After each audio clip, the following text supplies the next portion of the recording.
আমি আইভি আবার চলে আসলাম আপনাদের সাথে গল্প করতে।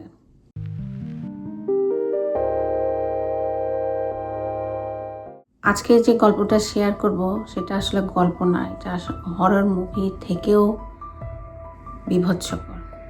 আমি এই স্টোরিটা দেখার পরে কিংবা এটা গো থ্রু করার পরে আমি কয়েকদিন আপসেট ছিলাম। কারোর যদি হৃদয় খুব দুর্বল হয়ে থাকে এই গল্পটা না শোনাই ভালো। এটা ঘটে গিয়েছিল 2008 সালের জুলাই 30 তারিখ। টিম ম্যাকলিন নামক 22 বছরের একটা ছেলে, সে খুবই হাসি খুশি, প্রাণবন্ত এবং তার স্কুল ফ্রেন্ডরা তার এইভাবে বর্ণনা করে যে সে কখনো বসে থাকতে জানতো না, অলওয়েজ হি ইজ অ্যাক্টিভ। এবং সে খুব ট্রাভেল পছন্দ করতো এবং বাবা মাকে সবসময় বলতো যে আমি একদিন অনেক ফেমাস হব, তোমরা দেখো আমি একদিন অনেক ফেমাস হব। তো টিম তার ও কার্নিভালে কাজ করতো। তো সে এডমন্টনের ওর লাস্ট কার্নিভাল ছিল, ওখান থেকে সে বিসিতে যাবে। তো বিসিতে যাওয়ার জন্য তার ফ্রেন্ডরা তার প্লেনের টিকিটও বুক করতে চায়, কিন্তু টিম বলে যে না, আমি বাসে যাব। জুলাই 30, 2008 সে গ্রেহাম বাসে টিকিট কাটে এডমন্টন থেকে। সে তার বাড়ি উইনিপেগে আসবে, সবার সাথে দেখা করে তারপর সে আবার বিসিতে ফেরত চলে যাবে। সে যেদিন বাসে উঠবে তার ঠিক 24 ঘন্টা আগে আর একজন বাসে উঠেছিল। তার নাম ভিনসেন্ট লি, চাইনিজ অরিজিন, রিসেন্টলি সিটিজেন হয়েছে কানাডার। ভিনসেন্ট লি 2001 সালে কানাডাতে এসেছেন তার ওয়াইফের সাথে এবং এরপরে উনি সিটিজেন হন।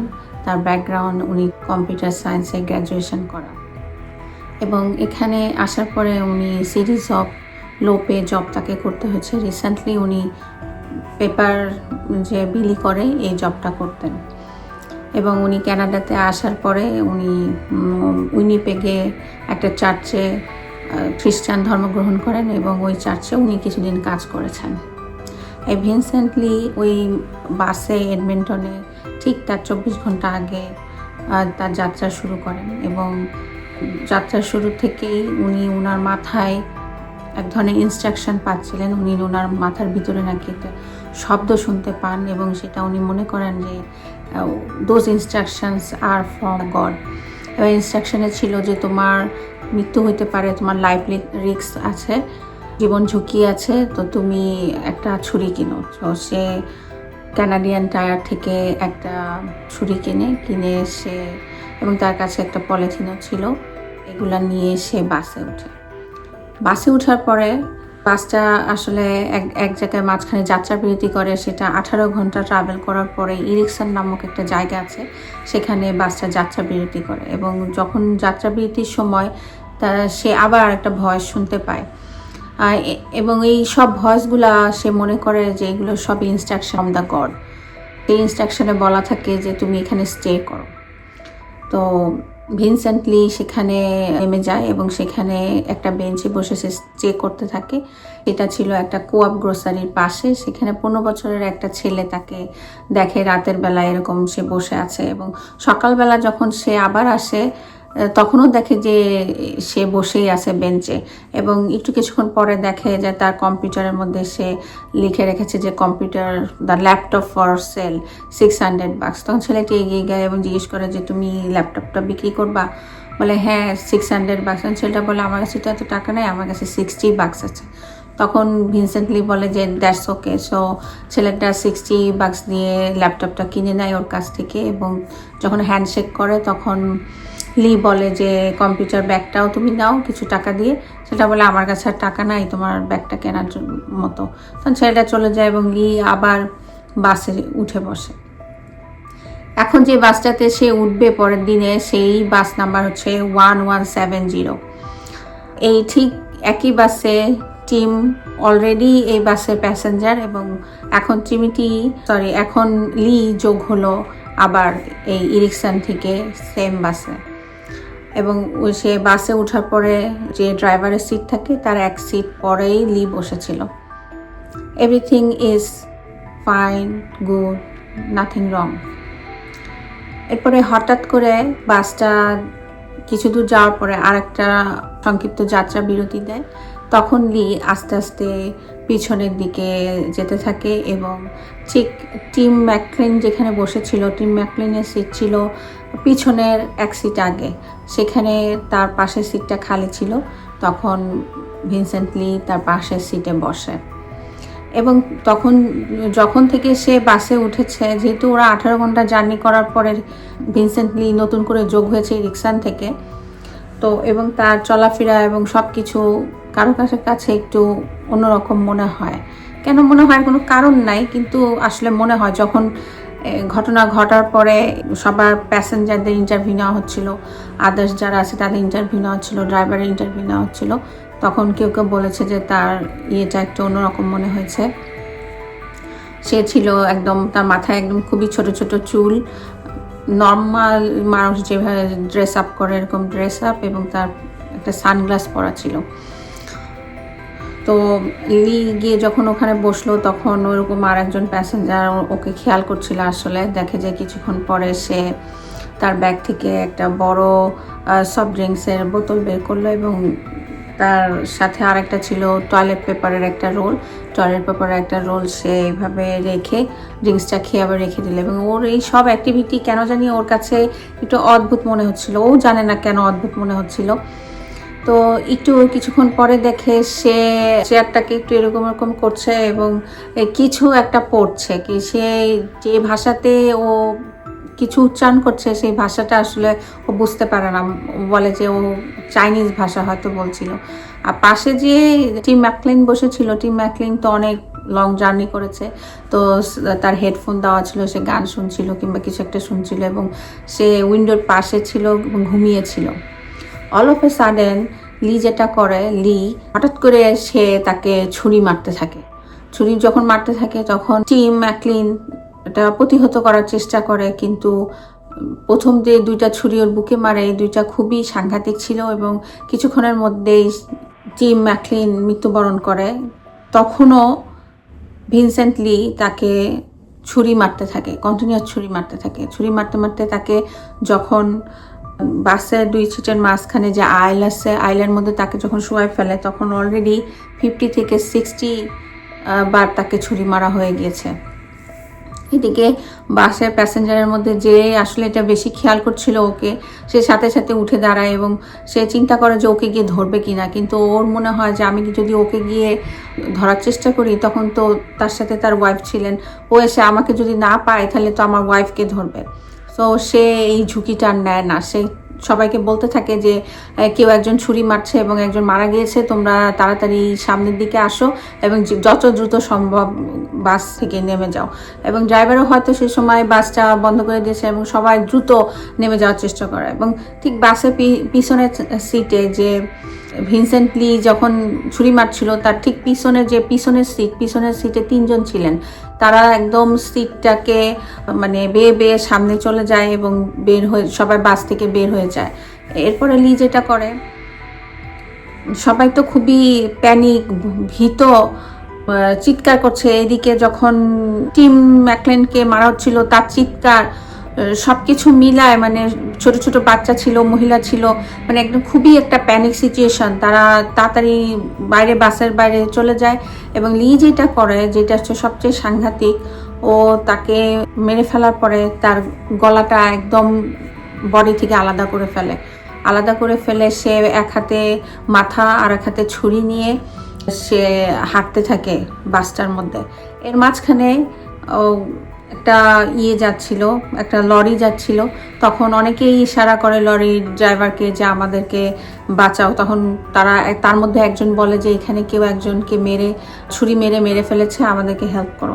তখন সেই ট্রাক ড্রাইভারটা নেমে আসে একটা বড় রড নিয়ে সেভ করার জন্য, এবং যখন সে বাসের মধ্যে উঠে তখন লি তার সামনে আগাইতে থাকে এবং এক পর্যায়ে দেখে এক হাতে টিম ম্যাকলিনের মাথা আর এক হাতে ছুরি, এবং সে সময় খুবই এক্সপ্রেশনলেস ছিল, তার মধ্যে কোনো এক্সপ্রেশন নাই।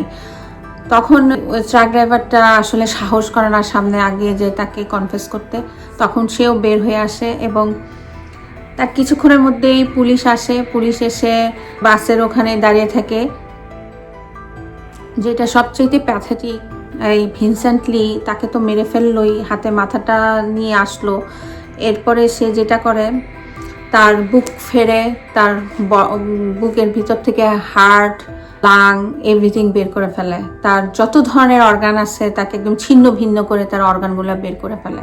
এবং সে তার হার্ট খায়, তার চোখ উপড়ায় ফেলে, চোখ খায়।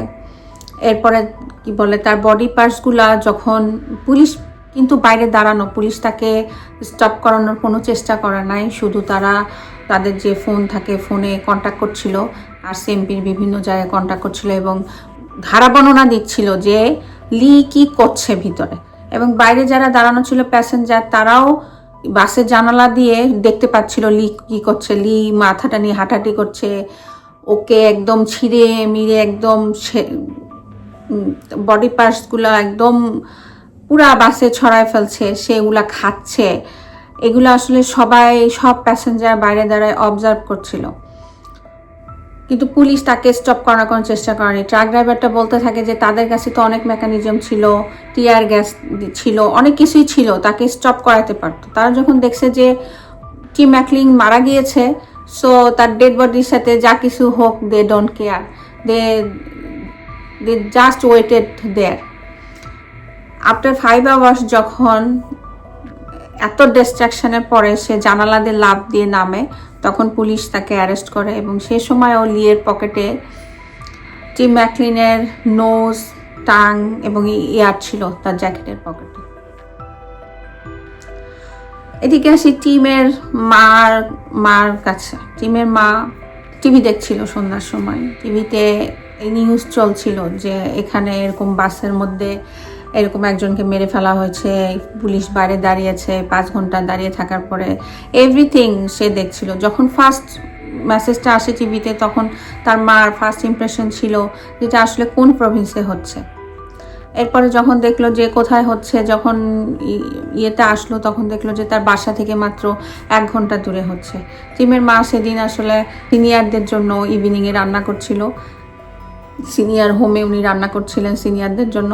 তো ওনারা ইভেন ওই যে ভিকটিম, সেই ছেলেটা এবং তার পরিবারের জন্য তারা প্রেও করে। টিমের মা তখনও জানেন না যে এটা তার ছেলে।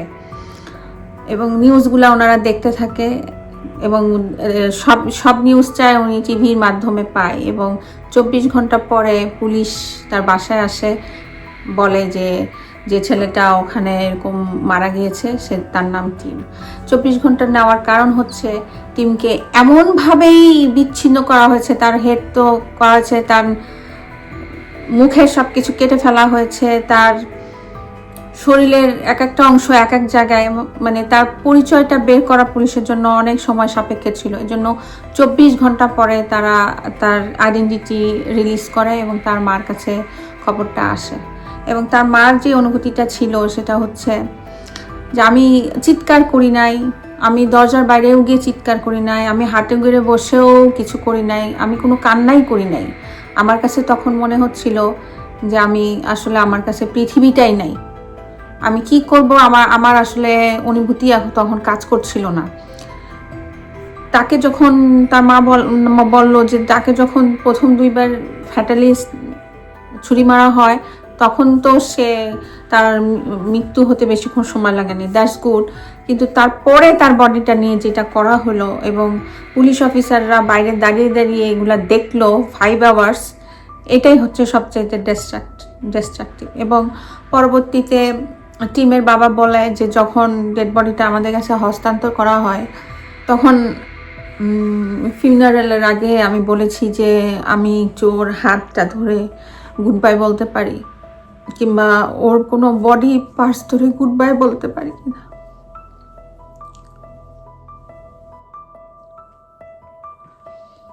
তার আসলে বডির এমন কোনো অংশ ছিল না যেটা ধরে তারা গুড বাই বলতে পারে।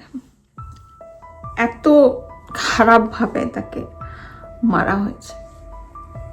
এবং যখন ভিনসেন্ট লি কিছুটা সুস্থ, তাকে মেডিকেশন দিয়ে কিছুটা সুস্থ করা হয়, তখন জানা যায় যে ভিনসেন্ট লি প্রত্যেক দিনই তার ওয়াইফের সাথে ঝগড়া হতো এবং একটা সময় তাদের বিচ্ছেদ হয়ে যায়।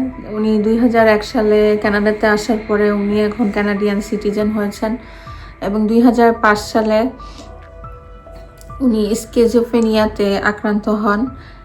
তার মেডিকেশন চলতে থাকে। উনি আসলে ঠিকমতো মেডিকেশন নিতেন কি না এই সম্বন্ধে জানা যায় না, তবে উনি স্কিজোফ্রেনিয়ার পেশেন্ট এবং যে মুহূর্তে সে এইগুলো করেছে তখন তার অসুখটা একদম সিভিয়ার লেভেলে ছিল। সে বলতে থাকে যে I am the son of evil god, I am the evil son of evil god, এবং আমাকে এইভাবে ইনস্ট্রাকশন দেওয়া হয়েছে, আমি ইনস্ট্রাকশন অনুযায়ী কাজ করেছি। এবং আমি যখন টিমের পাশে বসি তখন আমাকে বলা হয়েছে যে সে তোমার জন্য লাইফ রিস্ক, তুমি ওকে মেরে ফেলো। এবং আমাকে এটাও ইনস্ট্রাকশন দেওয়া হয়েছে তুমি যদি ওর বডি পার্টসগুলা সরাই না ফেলো, দূরে দূরে না ফেলো কিংবা বডিটা এনে ডিস্ট্রাকশন না করো, তাহলে ও আবার জীবিত হয়ে তোমাকে মেরে ফেলতে পারে। সেই জন্য আমি এগুলা করেছি। এবং যেটা হয়, সে যখন মেন্টালি সিক, তো সে মানে এনসিআর পাতে সে যায়, তার কোনো ট্রায়াল হয় না, সে সরাসরি হেলথ সিস্টেমের আন্ডারে তখন তার ট্রিটমেন্ট হইতে থাকে এবং তাকে ম্যানিটোবাতে এক জায়গায় রেখে তাকে চিকিৎসা দিতে থাকে। এবং 2016 সালে সে আস্তে আস্তে তার ফ্রিডম বাড়াতে থাকে এবং 2016 সালে তাকে হেলথ সিস্টেম থেকে বের করে নিয়ে এসে তাকে একটা অ্যাপার্টমেন্টে রাখা হয় এবং সে তখন ফ্রিলি সব কিছু করতে পারবে এবং বলা হয় যে তার শুধু নাইটলি মেডিকেশনটা সে নিচ্ছে কিনা সেটা চেক আপে রাখা হয়। এবং সে সময় ভিনসেন্টলি তার নাম চেঞ্জ করে রাখে উইল বেকার। ফেব্রুয়ারি 2017-তে তাকে অ্যাবসোলিউট ডিসচার্জ চাওয়া হয় এবং সে এখন ফ্রিলি সব কিছু করতে পারবে এবং তার বিরুদ্ধে কোনো ক্রিমিনাল চার্জ নাই, যেহেতু সে সময় মেন্টালি সিক ছিল, এজন্য তার বিরুদ্ধে কোনো ক্রিমিনাল চার্জ নাই। এবং যেটা টিম ম্যাকলেনের মা বলতে থাকে, আমার বাচ্চাটা তো চলেই গিয়েছে, কিন্তু এরকম মেন্টালি ইল পারসন যে অলরেডি এরকম একটা ডিস্ট্রাকশন করেছে, তার তো সোসাইটিতে ফ্রিলি ঘুরে বেড়ানো উচিত না। এবং এটা নিয়ে উনি অনেক ফাইট করেছেন। উনি হাউস অব কমন্সে গিয়েছেন, উনি সিনেটরদের সাথে কথা বলেছেন, সবাইকে বলেছেন। এবং এই যে স্কিজোফ্রেনিয়া এমন একটা অসুখ, এটা আসলে কিউরেবল না, ট্রিটেবল, এবং সবসময় মেডিকেশনে থাকতে হবে। এবং এই কানাডাতে এমন কোনো ল মেকানিজম নাই যেটা দিয়ে এই ট্রিটমেন্টটা মানে ম্যান্ডেটরি কিংবা এই ট্রিটমেন্টটা নিতে হবে, এমন কোনো মেকানিজম নাই। টিমের মা আসলে চেষ্টা করেছেন কিংবা এখনও ফাইট করে যাচ্ছেন যে যেন একটা ল মেকানিজম থাকে যার মাধ্যমে এরকম সিভিয়ার মেন্টাল সিক পারসন ট্রিটমেন্টের আন্ডারে আনা হয় এবং এইভাবে এত সুন্দর সুন্দর প্রাণ ঝরে না যায়। শুধু সে টিম মারা গেছে তা না, ওই বাসে যারা ছিলেন, যে প্যাসেঞ্জাররা ছিলেন, তারা এখনও সিক এবং তারা এখন কোনো নতুন লোক দেখলে কথা বলতে পারেন না, কারোর সাথে মিশতে পারেন না। যে ট্রাক ড্রাইভারটা সেদিন হেল্প করতে আসছিলেন, উনিও এখন, আগে উনি যেভাবে বিভিন্ন প্রফেশনে যেতেন কিংবা ট্রাক চালাতেন, বিভিন্ন লোকের সাথে মিশতেন, উনি এখন এটা পারেন না।